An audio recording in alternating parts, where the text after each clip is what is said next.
So we got control arms installed. Our new outer tie rod ends installed.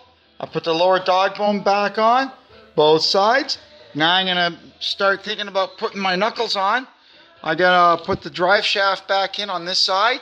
This is the long one. This car has equal length half shafts, so it's the right hand one has got a stub shaft with a hanger bearing, and then the little CV shaft on the end. Thank goodness that isn't the one that I wrecked. So lucky me, I had the right axle in the shed. It pays to have a shed full of front wheel drive Moparts, I guess. We'll stick this in there and go from there. Okay, so now we've got that all put together. The axles are in, the knuckles are in, everything's all tightened, cotter pins in, ball joint and tie rod ends are greased. Now I'm going to start putting the brakes together.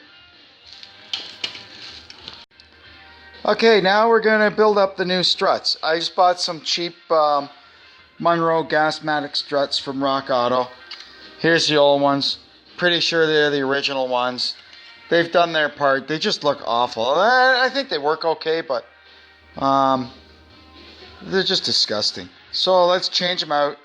And to do that, we're going to use the old Widowmaker. Where's the other one? There's the other one. Oh, people are scared of these, but I've used it many times and I still have a head, so it's not that bad. You just got to use your brain a little bit when you use it. So here we go. All right, so the spring is compressed. See, you just get these things right across from each other and they work just fine. I don't know about pulling the springs on a 3/4 ton pickup or something, but for little cars it works just great. Now I've soaked that down. I'm going to grab the shaft for the vice grip and we'll get the nut off. Okay, nuts off, the compressor's running.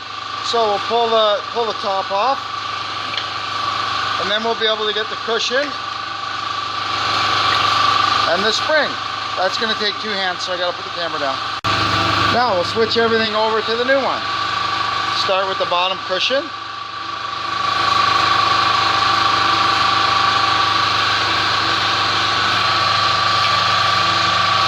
The bump stop.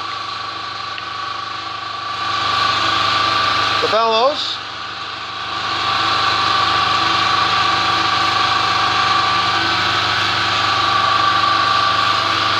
Then we'll drop the spring down over it.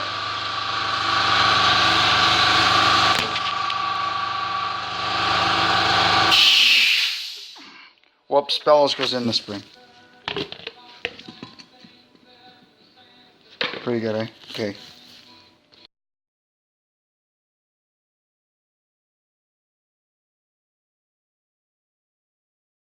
Okay, so something to remember when you're putting these together. This little notch here faces out, like out from the side of the car. And that gets the angle of everything all straightened out. Now I'm gonna blast the nut down and then we can release the spring compressor. And all the while that I've been doing this other stuff, I've been putting coolant in it. I guess there's some trick that I'm not aware of and I'm too lazy to look it up. There's a little bleeder screw down there, which I've opened, but it's still painfully slow to get water into this thing. Anyway, I've gotten a gallon into it so far, then I've started on the 2nd gallon. It'll get there eventually.